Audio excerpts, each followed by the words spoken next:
That's right, Don. Corporal Parsons' world turned upside down while serving an arrest warrant in Nampa 8 years ago. Now, with the help of his brothers in blue, he's sharing the coping mechanisms that got him through.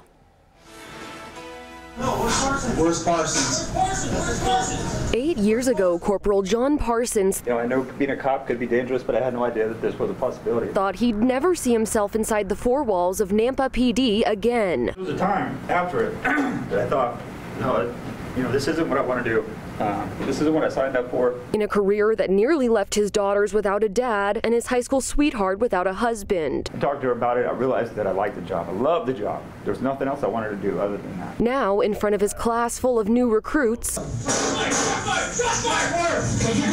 Corporal Parsons bravely recounts the details I really thought it was a baseball bat at first. I fell to the ground. Of being shot in the face while serving a fugitive arrest warrant in Nampa in 2010.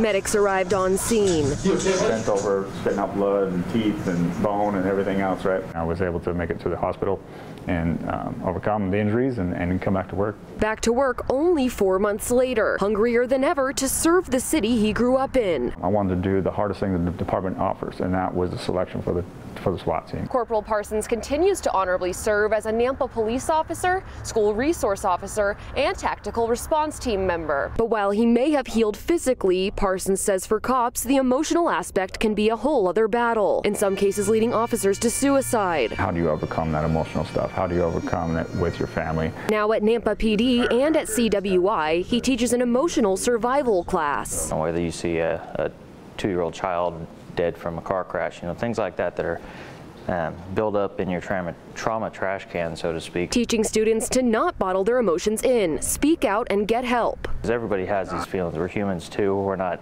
robots. So in the case of Corporal Parsons, let's just say he turned lemons into lemonade. His motivation to become a better person, become a better dad, a better officer, all those kinds of things.